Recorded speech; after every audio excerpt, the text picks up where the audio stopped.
The pandemic, 1 year on, a sales performance snapshot. This is a podcast from Integrity Solutions. I'm Michael Terrell. At the height of the pandemic, I think all of us were wondering, what's this all about? Are we going to survive? What's going to happen? But the good news looking back is that most people realize that there was a lot of resilience, that they were able to pivot, that they've learned some new skills. Now, there's a lot of uncertainty going forward, but we know that these new skills, we could probably tackle a little bit of anything going forward. So that's very positive. March 11th looms large. That's when the COVID-19 global pandemic was officially declared. And now, a year or so later, what's changed in the sales function? How are customers different? How are sales teams changing?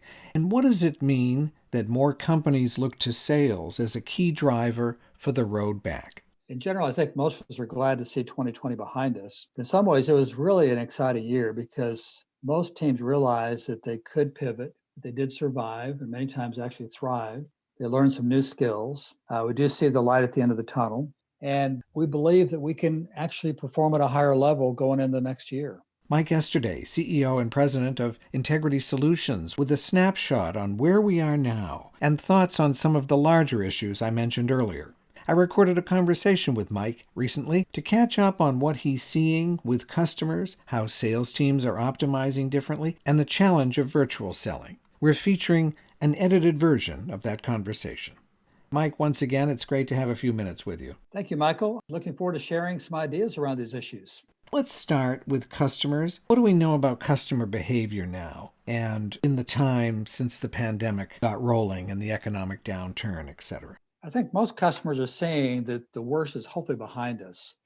They're seeing the light at the end of the tunnel. They're seeing the vaccines come down the road. They're more optimistic about the market. We're finding that some are more open to actually spending money, open to change, open to new things, which is very encouraging. In the midst of the pandemic, I think most customers they really started to look at what they truly want and need. They become more discerning. They're more demanding. They know they've got multiple options in most cases. So that raises the stakes for us as salespeople that we need to upgrade our ability to be customer needs focused and upgrade how we deliver. If we don't deliver, they'll leave and go someplace else. They're more concerned about change. And what we're showing up is that there's many more decision makers. It's gone from like 3 or 4 or 5 decision makers. And some studies have shown 6, 8, or 10 decision makers. A lot of folks are shoving that up the chain to spread the risk so that they're not caught with a bad decision. I think there's probably less loyalty. Companies that are doing well are really focusing on customer loyalty. That's critical to keep the customers we've got and expand that business.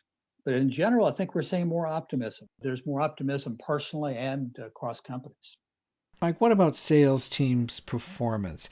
Nearly everyone took a hit in 2020. Quotas are way off. But you're seeing some hopeful signs. Can you take us back and shed light on what you're seeing now? The pandemic hit. Most sales teams, their world was turned upside down. And all of a sudden, it's how in the world am I going to hit my quota? So they're thinking, how am I going to make this work? How am I going to survive? How am I going to thrive? So they've had to make a pivot. They've had to shift to selling virtually. And that's quite a shift for some of those folks. Some people have been doing it a long time, but others, it's a shift in mindset. Can I do this? Will this work? And it's a skill set shift. So it's heightened the need to upgrade our skills around product, around setting appointments, around uncovering needs, and doing this in a different format. But overall, I'm seeing optimism in sales teams too, because they've realized that they were able to pivot, that there is resilience out there, and they're more optimistic about the coming year. Now, if we look at the market, I think we're seeing a shift to more contact centers. There are more and more teams that are moving from face-to-face to contact centers. There's more involvement of non-salespeople, realizing that everybody in the organization needs to understand what selling is. We define it as identifying needs, filling needs, and creating value.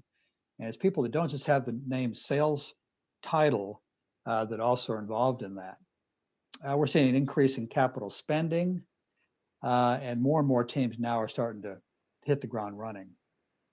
Probably a final thing is managers. We're saying managers need to shift their skills too. They didn't know how to sell virtually because they didn't have to do it as they grew up in sales. So they need to shift how they teach others to sell virtually and how they coach virtually. Mike, sales is a key driver for helping companies power out of the slump and in new ways. Perhaps it's even more important now. Michael, you're correct that sales really is the engine. The economy runs on sales. So we're so critically important in turning this whole thing around globally by improving sales. Question I'd have for the sales managers is, do your people have a sales process that helps them walk through how to approach people? How do they ask the questions? How do they explain your product and help people make a decision, yay or nay? And is everyone using the same kind of process that you can coach to? And number two, what type of coaching are you doing? Are you coaching simply to drive numbers?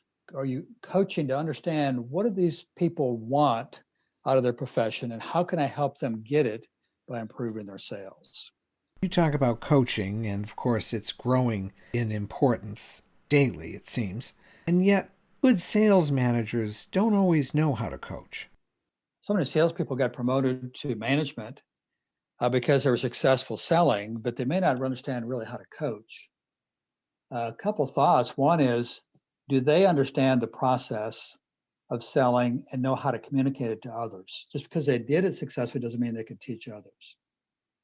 As a coach, do your people understand how to ask questions of your sales team members? Figure out what it is that they want to accomplish. Are they builders of people or are they simply managers of numbers? The coach is the leverage point in your organization. By teaching them how to be better at that skill, that can help drive more productivity from salespeople than anything else. Mike, let's shift to virtual selling. And before we finish, your thoughts on virtual, how it's come on strong, and whether it's here to stay. Well, virtual selling has been around for a long time. You think about telephone sales, virtual sales teams, but the pandemic has really increased this across all of sales. You don't have access for sales teams that are usually coming around and dropping in to see customers. You got to figure out another way to talk to them. Now, the challenge is all of your competitors are doing the same thing. They're also trying to book time. And we hear some people saying, this will go away. Once the pandemic's behind us, we'll be back to face-to-face selling. So I don't need to learn this virtual selling stuff. The truth is, we believe that it'll at least be a portion of sales teams' day going forward from now on. In fact, there's a whole lot of positives because you can actually see more people in a day. Some salespeople have big geographical territories. So this way you don't have to travel as much and have wasted time in the car. So there's a lot of positives. When you have a focused time period with someone, it may be more valuable than just dropping in on them. There's a way to get multiple decision makers from across the country or multiple countries together on one virtual call.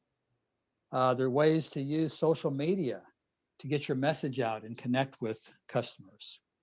What we're finding is that there are 5 core things that people need to learn for virtual selling. And one is shifting their mindset.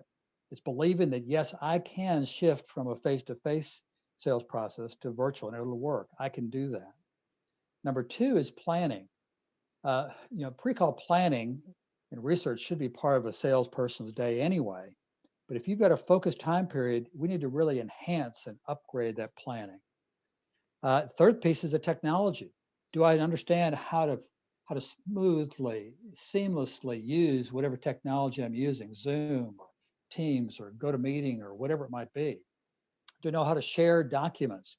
Do I know how to make myself look professional on the screen versus just a telephone call or looking poorly compared to other salespeople? Do I know how to set virtual appointments? That customer may be getting calls all day long from others that want to set that appointment too. So how do I carve out time? And then finally, how do I have an effective conversation virtually through the screen or through text or whatever the mode might be? Because if I don't have an effective conversation virtually, I may not get another chance at that. Now for managers, there's some advantages for managers too, because instead of just going out and spending a day riding with someone and calling on a few customers, they can drop in and have multiple presentations with multiple salespeople in a day. So you get a better chance to get closer to your salespeople and figure out how to coach them effectively. And as we said before, sales leaders didn't have to do this perhaps when they were growing up. So they've got to upgrade these skills. If they don't know how to do it themselves, they're going to have a hard time teaching their sales team to sell virtually. Mike Esterday, CEO and President of Integrity Solutions, with insights on customers, sales performance, coaching, and virtual selling as the pandemic grinds on and companies evolve and adapt. Among other programs, Integrity Solutions has a very popular virtual selling program called Virtual Selling with Integrity. To learn more about that and about other sales training and coaching programs, go to integritysolutions.com. You've been listening to a podcast from Integrity Solutions. I'm Michael Terrell.